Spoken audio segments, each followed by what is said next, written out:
असमंजस में रहने वाला व्यक्ति दुर्बल होता है। इसीलिए निर्णय करने की क्षमता, और निर्णय करने की क्षमता कैसे आए? घर में रहते हैं, उसके लिए सुबह जल्दी उठने की आदत डालें। जल्दी उठकर चुप बैठें, कुल्ला करके पूर्व की ओर मुंह करके ओम नमो नारायणाय, ओम नमो नारायणाय, या जिसका जो इष्ट मंत्र हो वो होठों में जप कर फिर चुप हो जाए, तो दैवी प्रेरणा मिलेगी मिलेगी मिलेगी। कभी कभी रात को सोने से पहले अकेले बैठो, लाइट बंद कर दो, केवल एक छोटी अगरबत्ती जल रही हो और उसकी तरफ देखो, और मन में गुरुदेव के स्वरूप का ध्यान करो और उनको प्रार्थना करो कि गुरुदेव हम आपके शिष्य हैं और आपकी शरण में हैं, आप हमें सत प्रेरणा दो। तो प्रगाढ़ गुरुदेव के स्वरूप का चिंतन करें तो रात को सपने में भी मार्गदर्शन मिल सकता है कि ऐसा करें ऐसा न करें। एक दिन में न हो पाए तो दूसरे दिन, तीसरे दिन, चौथे दिन, 20-25 दिन में तो जरूर प्रेरणा मिलेगी मिलेगी मिलेगी। ऐसा कर सकते हैं। घर में रहना ये एक विद्या है, विद्या। ये जिसको आ गई वो घर में हमेशा खुश रहता है, आनंदित रहता है और अपनी भक्ति को बढ़ा सकता है। तो घर में रहने की विद्या क्या है कि घर में कभी भी अपने मन के प्रतिकूल हो जाए तो परेशान ना हो, उसको सह लें कि कोई बात नहीं, होता रहता है, ये भी गुजर जाएगा। आखिर ये सब कब तक? यहाँ सुख सदा नहीं रहता तो दुख सदा कैसे रहेगा? मुझे डरना नहीं है, मुझे विचलित नहीं होना है। द्रौपदी कहाँ डरी थी, उसको कितने कष्ट आए। मुक्ताबाई कहाँ डरी थी, रोटी बनाने के साधन भी उस दुष्ट ने चुरा लिए थे, तो मुक्ताबाई कहाँ डरी थी। अपने भाई की पीठ पर ही चीले सेक लिए थे। जब महाराष्ट्र की महान मुक्ताबाई नहीं डरी, महाभारत की द्रौपदी नहीं डरी, राजस्थान की मीरा नहीं डरी, महारानी लक्ष्मीबाई झांसी की वो नहीं डरी, तो मैं भी तो महाराष्ट्र की हूँ। हर बहन ऐसा सोचे तो मैं क्यों डर जाऊँ? परिस्थिति है, परिस्थिति को जीवन में नहीं मानूं। परिस्थिति पसार होने के लिए आती है। और दूसरी बात, कोई भी परिस्थिति आती है, अच्छी या बुरी, सुखद या दुखद, अनुकूल या प्रतिकूल, वो परिस्थिति पूर्व के कर्मों के अनुसार आती है ना। और परिस्थिति कोई भी आती है तो पसार होने के लिए आती है। परिस्थिति किसी को दुखी करने के लिए नहीं आती या सुखी करने के लिए नहीं आती है, परिस्थिति पसार होने के लिए आती है। अगर हमारी मन स्थिति ठीक होगी तो परिस्थिति कैसी भी हो वो हमको सुखी या दुखी नहीं कर पाएगी। तेज धूप पड़ती है तो आप बताओ बहनों, समुद्र का पानी सूखता है क्या? समुद्र सूख जाता है? नहीं सूखता। अच्छा, अब भाइयों आप बताओ कि खूब बरसात पड़ती है तो क्या समुद्र का पानी कुछ बढ़ जाता है क्या? नहीं, समुद्र तो वही का वही, चाहे कितनी भी बरसात पड़े, चाहे कितनी भी तेज धूप पड़े। तो हम भी आपूर्यमाणम अचलम प्रतिष्ठम समुद्रम आपः प्रविशन्ति यद्यत्, हम भी ऐसे रहेंगे। हम भी परिस्थिति को जीवन नहीं मानेंगे। परिस्थिति आती है पूर्व के कर्मों के अनुसार, और कर्मों के फल को रोक नहीं सकते, है ना। पूर्व के कर्मों के अनुसार सुखद या दुखद परिस्थिति आई तो कर्मों के फल को हम रोक नहीं सकते, है ना। कर्मण्येवाधिकारस्ते मां फलेषु कदाचन, कर्म करने में हमारा अधिकार है, फल में नहीं है, तो सब जानते हैं। हाँ, तो कर्मों के फल को रोक नहीं सकते। तो परिस्थिति आई कर्म के अनुसार, परंतु हम इतना तो जरूर कर सकते हैं कि परिस्थिति को जीवन न माने, है ना। मतलब अभी अगर किसी के जीवन में दुख है तो उसका मतलब ये नहीं समझना भाइयों कि वो दुख हमेशा रहेगा। ये पक्का जान लो, ध्यान दें कृपा करके। फिर से बोलता हूँ, ध्यान न दिया हो तो फिर से ध्यान दें। अभी अगर किसी के जीवन में कोई दुखद परिस्थिति है तो ऐसा नहीं सोचना कि ये परिस्थिति हमेशा रहेगी, नहीं रहेगी। पांडवों को दुख मिला, 12 साल जंगल में रहना पड़ा, 13वां साल अज्ञातवास में रहना पड़ा, सदा दुख रहा क्या? नहीं रहा। मीरा को जहर पीना पड़ा, दुख सदा रहा क्या? नहीं रहा। तो ये परिस्थिति है।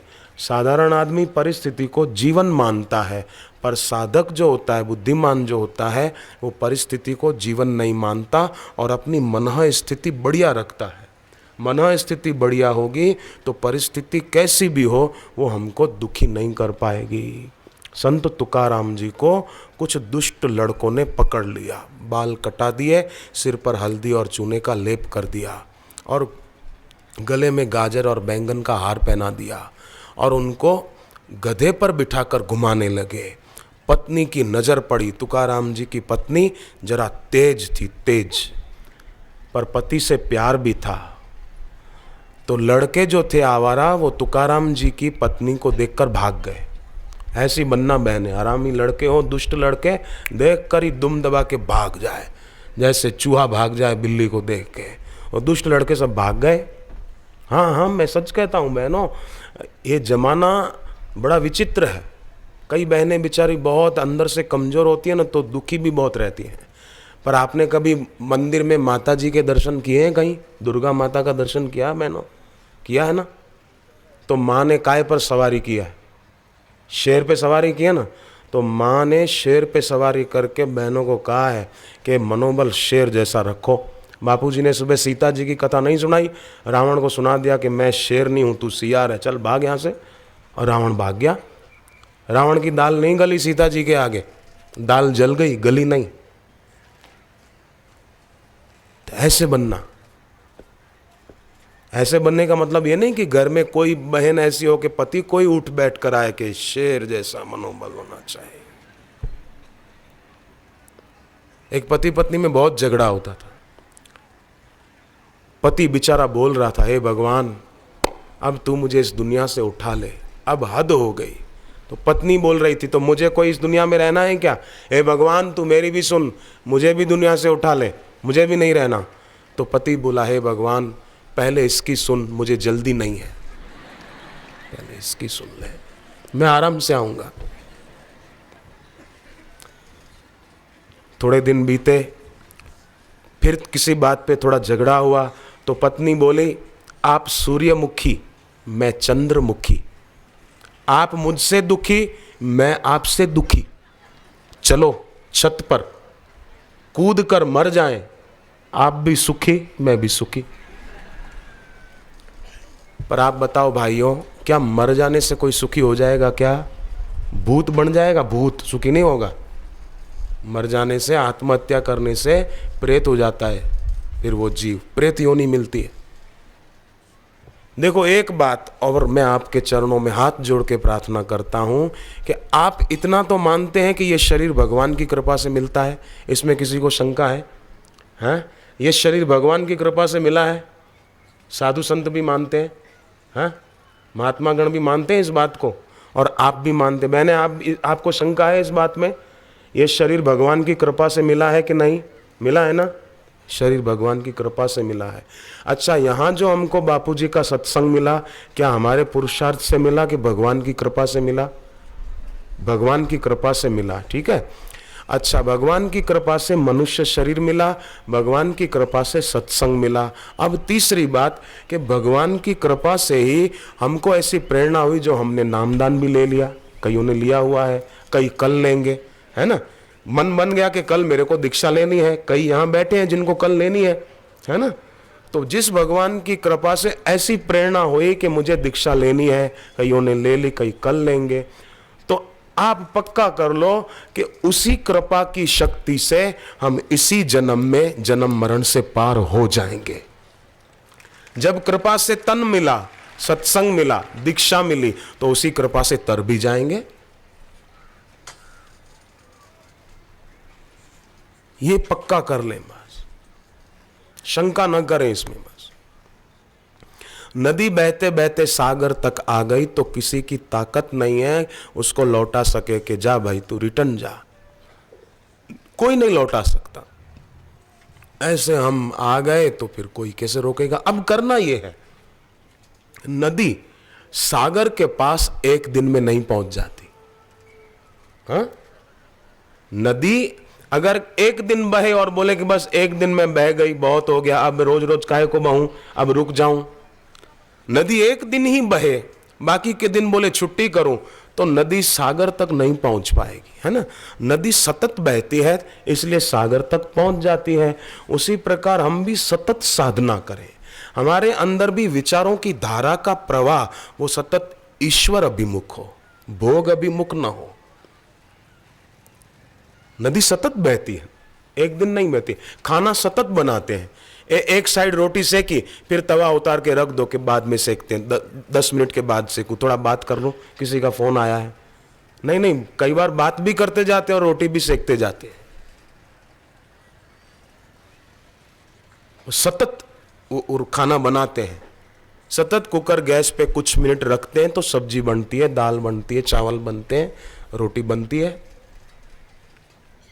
तो उसी प्रकार इसमें भी सतत साधना जारी रखनी पड़ेगी, चाहे परिस्थिति कैसी भी आ जाए।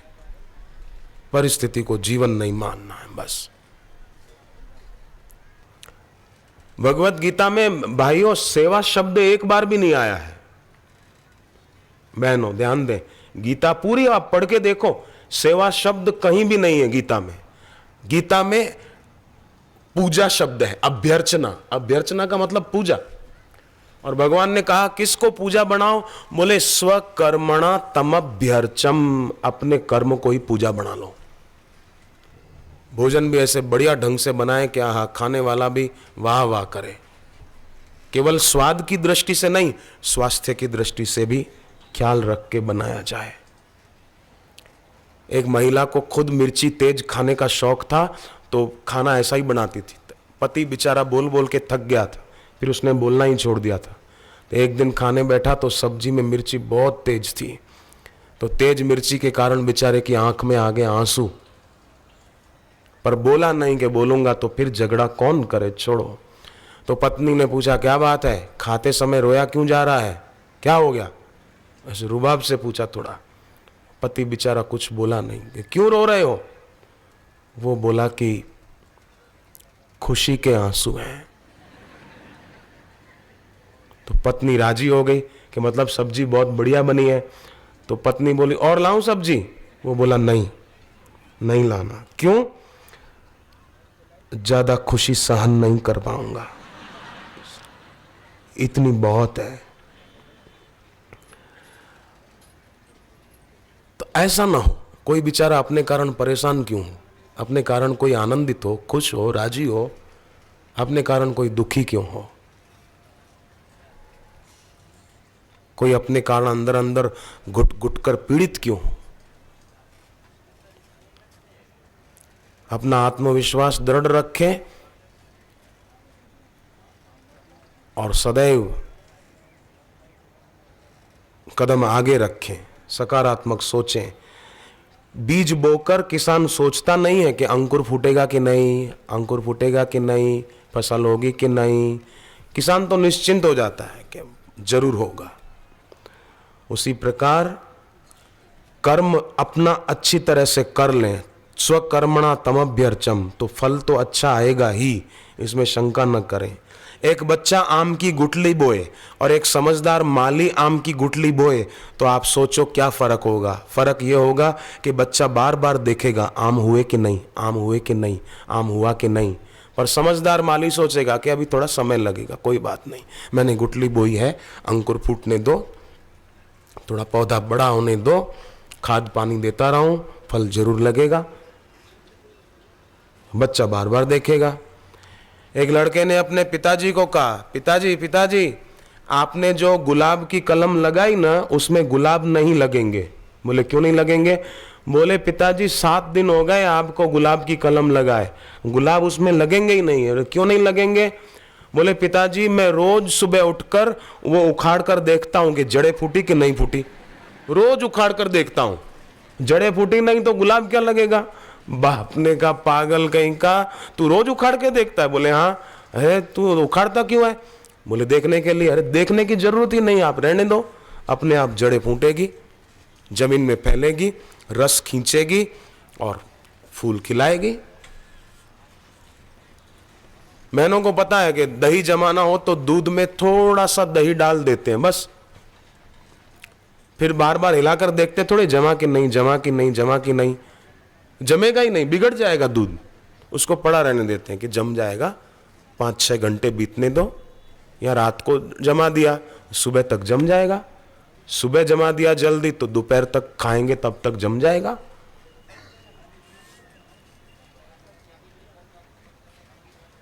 थोड़ा रहने दो, थोड़ा धीरज रखो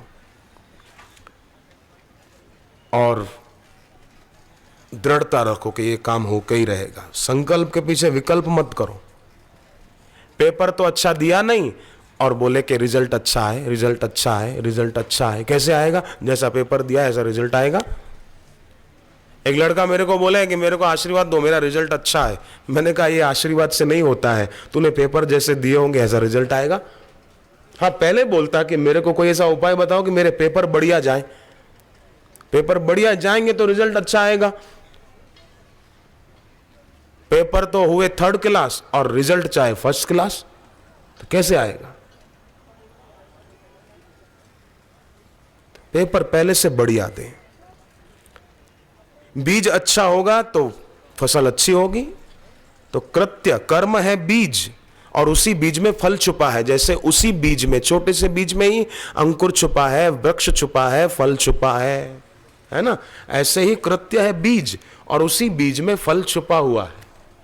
अगर वासना से प्रेरित होकर कर्म किया तो फिर समझो बबूल का पेड़ तैयार है, कांटे चुभाएगा।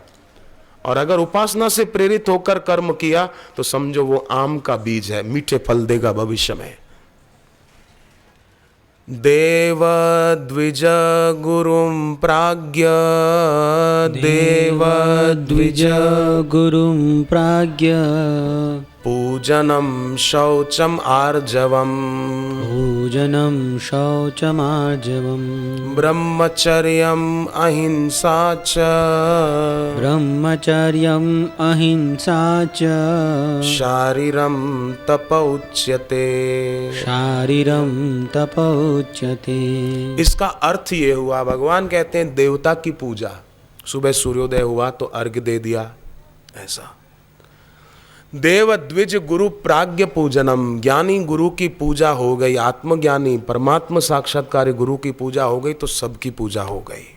तो उनकी पूजा एक बात। फिर कहा शौचम, शुद्धि रखना, आर्जवम माने सरलता रखना, दंभ नहीं, ब्रह्मचर्य संयम, अहिंसा, हिंसा का अभाव, शारीरम तप उच्यते, भगवान ने कहा यह शरीर संबंधी तप है। अब अगला श्लोक भगवान कहते हैं अनुद्वेगकरं वाक्यम, अनुद्वेगकरं वाक्यं, सत्यम प्रियम हितं च यत्, सत्यं प्रियं हितं च यत्, स्वाध्यायाभ्यसनं चैव, स्वाध्यायाभ्यसनं चैव, वाङ्मयं तप उच्यते, वाङ्मयं तप उच्यते। किसी को भी उद्वेग हो, परेशानी हो, ऐसा वचन मत बोलो। भगवान कहते अन उद्वेग, उद्वेग पैदा हो ऐसा मत बोलना। अन उद्वेग करम वाक्यम, सत्यम प्रियम, सत्य बोलो पर प्रिय, प्यारा हो। कई लोग बोलते हैं हम तो सच बोलेंगे भले तुमको कड़वा लगे, तो ये सच नहीं है। सत्यम प्रियम हितम, हितकर सत्य हो, प्रिय सत्य हो। बेटे बेटी ने कोई भूल की तो उसका मतलब ये नहीं सबके आगे उसकी भूल बताते फिर इसने ऐसा किया, इसने ऐसा किया। हम किसी की गलती माफ करना सीखे तो ईश्वर हमारी गलतियां भी माफ करेगा। ईमानदारी से अपने दिल पे हाथ रखकर सोचें, क्या हमसे कभी कोई गलती नहीं हुई? एक नहीं मिलेगा इस धरती पर, एक जिससे कभी कोई गलती ना हुई हो। गलती के कई प्रकार हैं, कई प्रकार की गलतियां होती हैं, इसीलिए हम किसी की गलती को माफ करना सीखें, अपने जीवन में क्षमा का कवच पहनकर चलें और गलतियों को माफ करना सीखें, अच्छा रहेगा।